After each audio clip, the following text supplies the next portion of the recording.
also come with responsibilities. Responsibilities to each other as neighbors. As local officials, responsibility to maintain public safety and public health. And we heard a little bit on the public safety as the fire trucks went past a few minutes ago. And John, thank you for the volunteers and everything that you do for our fire department. And remember too, for all of us, we have a responsibility to act as good citizens. As we honor these heroes, let's build a community and a commonwealth we would be proud to leave for our children. Thank you very much.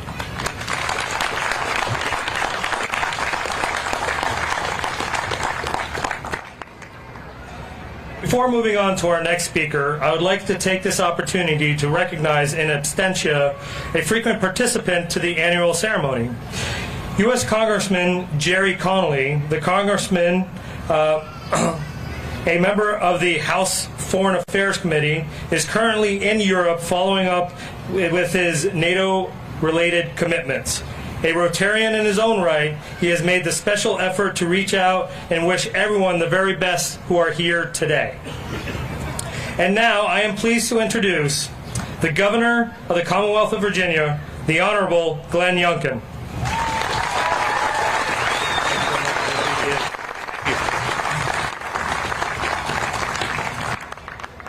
Well, good afternoon. Welcome, and thank you for choosing to honor and remember the sacrifices on this Memorial Day here in Vienna. Suzanne and I are so excited to be with you. To be with you, yes, on a beautiful day where I hope you all wore your sunscreen.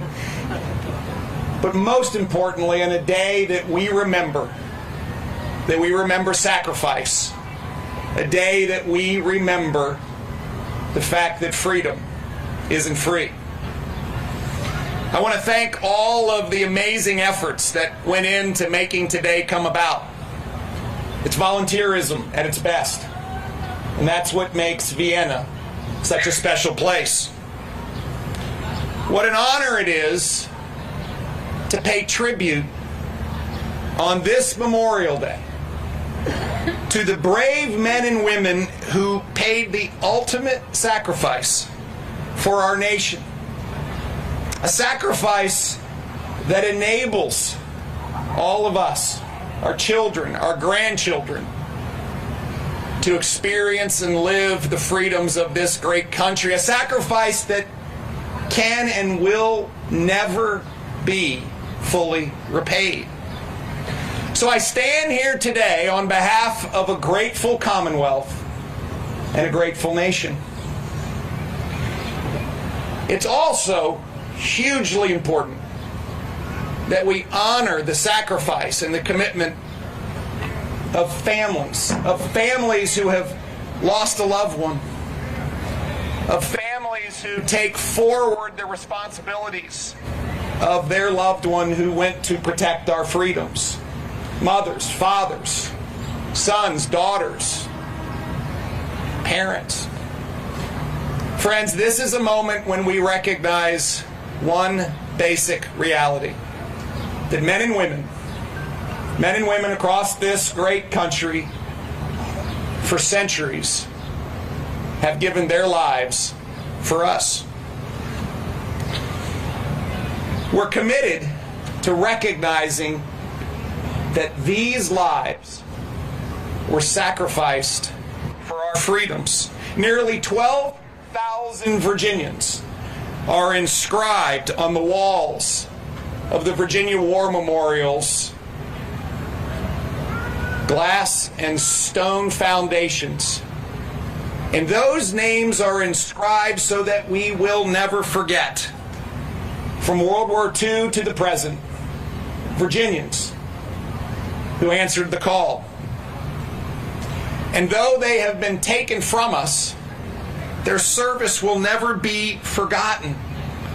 From the Bedford Boys on the beaches of Normandy, to Army Sergeant Ian McLaughlin from Newport News, who died in Afghanistan in 2020. These 12,000 names remind us that we owe so much to so few.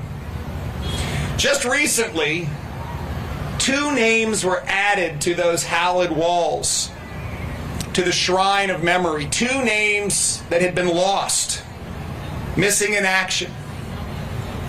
And how remarkable it is that 70 years later, these 2 names are added. Army Corporal Roy H. Thomas of St. Charles. Corporal Thomas was a member of Company M, 3rd Battalion, 31st Infantry Regiment, 7th Infantry Division. He was reported missing in action in December 1950 after his unit was attacked by enemy forces in North Korea. And Army Air Force Private First Class Edward H. Benson Jr., 22 years old, of Roanoke. In March 1945, Private First Class Benson was assigned to the 1562nd Army Air Force Base Unit on what is today part of modern-day Indonesia. He and 39 other service members were killed during a Japanese air raid on the Cerrito airstrip on March 22nd. Of those 43, including Benson, could not be identified or accounted for after the attack. To the families of Corporal Thomas and Private First Class Benson, although it is more than 70 years, and that's a long time to wait, we share in your gratitude and our celebration for knowing that your loved ones are now at rest here at home in the Commonwealth of Virginia. And to all the Gold Star families, who keep moving forward, we honor and support you. As a nation, as we heard earlier, we designate the last Monday of May every year as Memorial Day. But in Virginia, we should treat every day as Memorial Day. In every one of our nation's wars, every single one, Virginians have been among the first to answer the call. And so as we pay tribute today to fallen heroes, I ask that you remember their courage, their devotion, and above all, their sacrifice. And live in gratitude each and every day for the precious gifts that they have given us. I ask you to remember their families that they left behind. And I ask that from our heroes you draw inspiration, that when brave men and women are needed to defend our nation and our freedoms, Virginians will always answer the call first. It's so important that we gather here. It's so important that we gather here at Viva Vienna to honor our veterans, to remember our history, to educate our young people, to inspire patriotism in everyone, and highlight the importance of service and sacrifice to our nation. So again, thank you to the town of Vienna. For over 35 years, you have hosted. You have, in fact, stood for Memorial Day. It's inspired us. You've supported 70 local organizations. And as evidenced by the huge crowds today and this ceremony, you will continue to be committed to just that. Today's Viva Vienna Memorial Day tribute occurs because of all of you, the citizens of Vienna and the citizens of our great Commonwealth. You know one truth: freedom is not free, and that we must never forget those who paid the price to defend the blessings of liberty that we all hold so dear. God bless you. God bless the Commonwealth of Virginia. And may God bless the United States of America. Thank you all very much.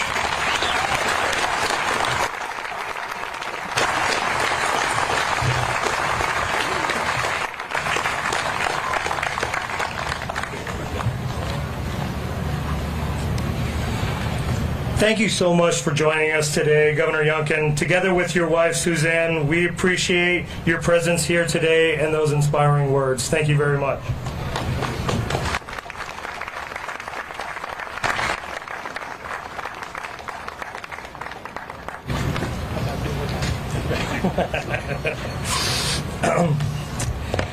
Today we are honored to have our keynote speaker, Vienna's very own Rear Admiral Fred Ketcher. In your program, you see a short biography, but let me expand on it a little bit more because we've had the chance to get to know each other a little bit more, and I've read his full bio. And while I don't have every single word in his bio in here, there's a couple of notable things that I'd like to share with you. He was born in Youngkin, Virginia, and graduated from the United States Naval Academy in 1990. He holds a master's degree in public policy with a concentration in international relations from Harvard's Kennedy School. Among his sea tours, he has served primarily on cruisers and destroyers, deploying multiple times as a part of both the Atlantic and the Pacific fleets.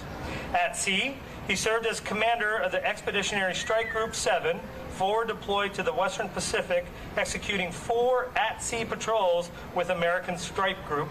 He served as the first commanding officer of the USS Stockdale, while he served as executive officer on the USS Berry, DDG-52. The ship was selected for the Arleigh Burke Fleet Trophy for the most improved ship in the Atlantic Fleet. Other notable assignments include executive officer to the Supreme Allied Commander of Europe, Younkin, chief of staff to Commander Naval Surface Force, U.S. Pacific Fleet, lead speechwriter to the chairman of the Joint Chiefs of Staff. As a White House fellow, he served on the Homeland Security Council at the White House. Currently, he assumed the duties of the Assistant Deputy Chief of Naval Operations for Operations Plans and Strategy, N3, N5B, in June of 2021.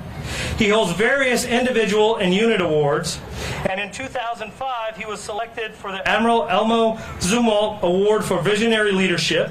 In 2015 he was named the recipient of the U.S. Navy League's John Paul Jones Inspirational Leadership Award. He's authored the book Newly Commissioned Officer's Guide and the co-author of the book Naval Officer's Guide to the Pentagon and the upcoming 7th edition of the Command at Sea. So it is a great personal honor for me to introduce today's keynote speaker, Rear Admiral Fred Ketcher. Please join me in welcoming him.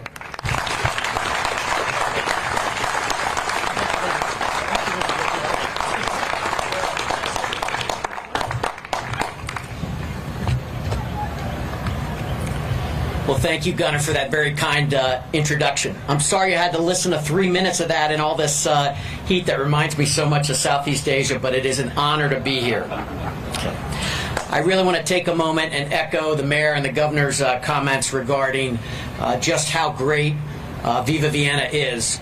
There's a lot of very distinguished people here today that I'm honored to join here, and that is reflective of the importance of remembering our fallen. But what is great about Vienna is out here. So I want to thank all of you and thank all of you for taking care of this wonderful hometown while Pam and I were away doing other things with our daughters, Katie and Jen. As a former speechwriter, I've learned that no one has ever complained that a speech was too short, particularly on a warm holiday afternoon. So I will work to make every word count. And as warm as it is, as someone who grew up around here, raised kids here, and even deployed from here, there's not a place I'd rather be this afternoon. My wife Pam and I rode down Maple Avenue in the 1980s going to homecomings. We raised 2 Flint Hill Elementary School Falcons in the 2000s, and we did, and it was a great school. And just last year, after 7 years overseas and 10 years away, almost a decade, we came back home to Vienna. We've had babies christened here at Pastor Tony's church. We ate chili dogs at the Vienna Inn after my Little League games, and 30 years later after my daughter's VYS soccer games. And we've been here so long that we even remember celebrating Super Bowl championships here. And we hope that that can happen again one day. So 10 deployments, 6 ships, and visiting almost 50 countries. I've learned that you can learn something from every nation you visit. But that there is no place like home, no place like Vienna, no place like the United States. And for our family, Vienna, Virginia's home. Whether I was operating in the South China Sea, the Persian Gulf, on the North Atlantic or visiting places like Afghanistan, Iraq, or Kosovo, I always hope to come back to a place like this on a day like this. For today, on Memorial Day, we gather to remember and honor the fallen. Those who, and you heard Gunnar use this same phrase, in the words of President Lincoln, gave their last full measure of devotion while in service to our nation.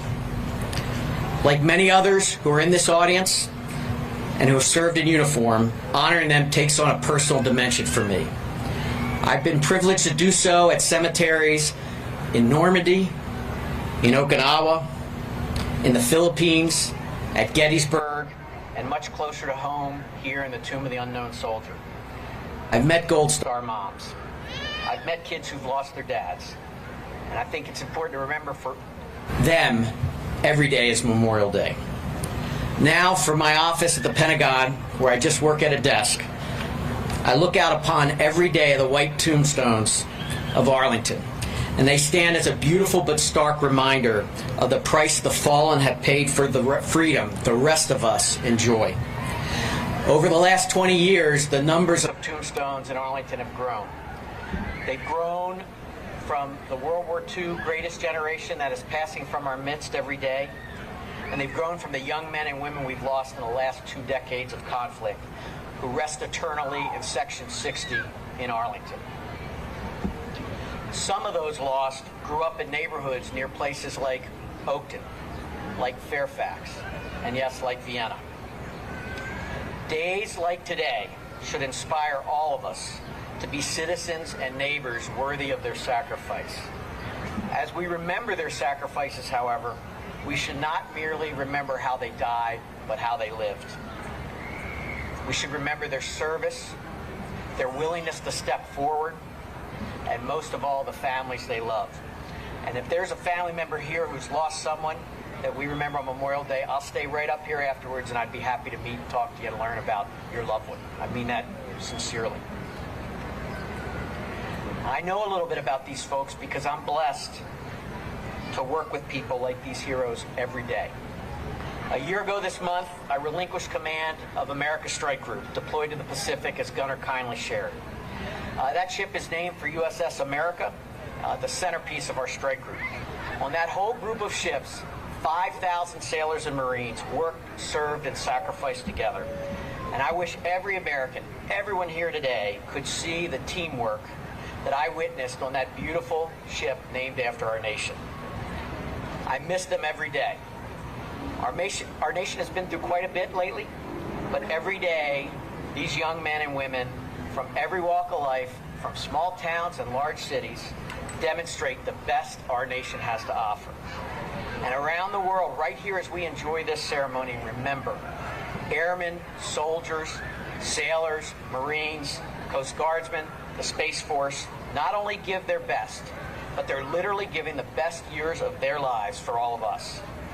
Now, with a sailor with more time behind me than on my horizon, I feel the passage of time a little bit more each year. Some of you may feel the same way. And I'm reminded of the wisdom of an old boss I had, Secretary of the Navy Gordon England, who observed shortly after September 11, 2001, after the attacks on our nation in the Pentagon, and I was one of the lucky ones to be able to leave the Pentagon that day and come back to my family. He observed that time is the most precious resource of all. He noted that we can remake fortunes lost. We can rebuild buildings that have been knocked down. But time once spent is gone forever. So I want to thank all of you for spending some of your precious time this afternoon as we gather to dedicate ourselves to remember those who gave all of their tomorrows for our today. Thank you very much. May God bless all of you. May God bless the United States of America. And may God bless the fallen. Thanks.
Mickey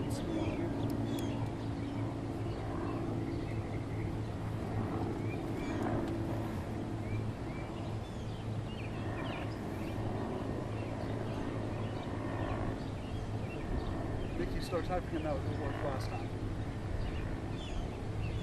Oh.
shoulder. Right shoulder.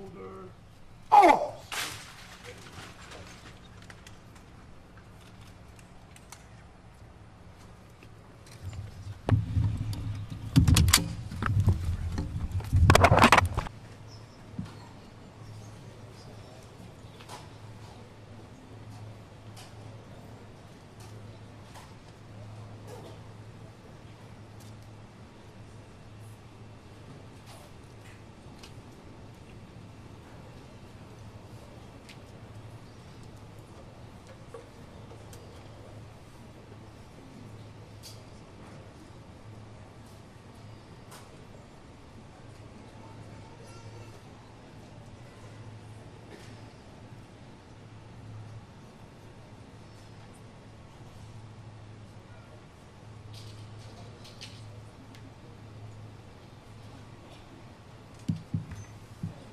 Ladies and gentlemen, please stand for the arrival of the official party and remain standing for the invocation and national anthem.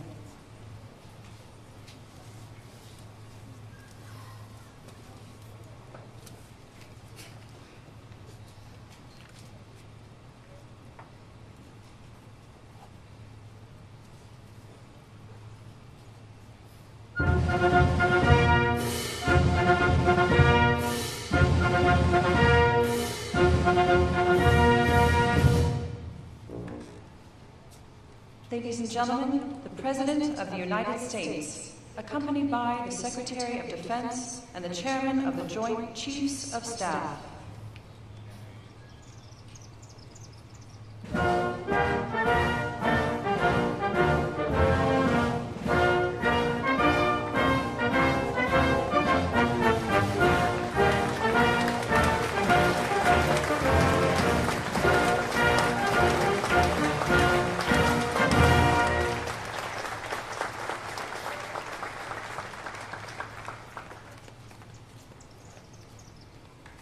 Ladies and gentlemen, Chaplain Colonel James Foster, Command Chaplain, Joint Task Force. To us to choose wisely in our endeavors.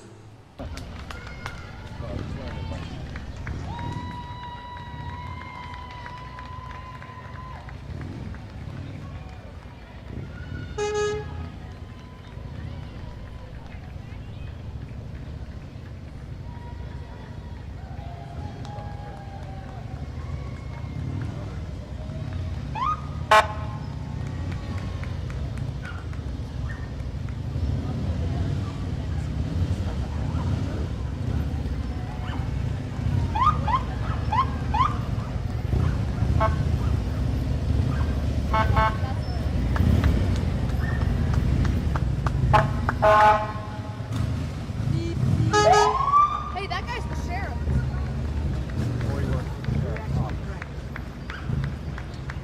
It says sheriff.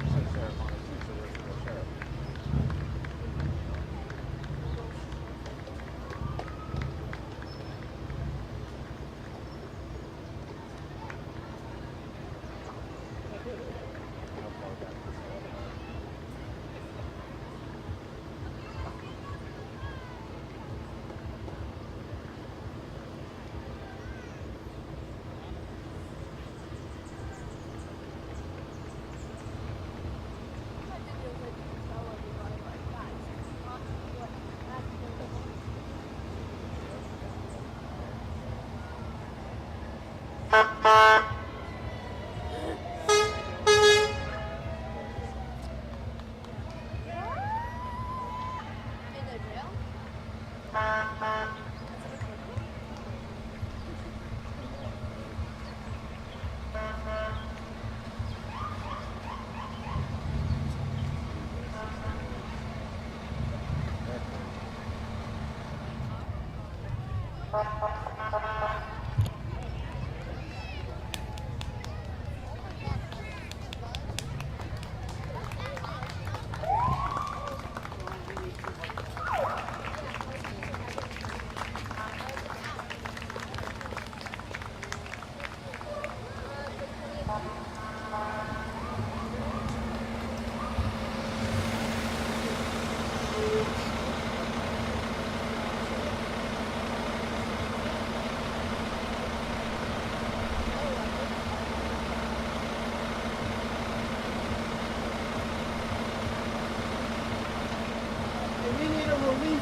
Oh, there's 16.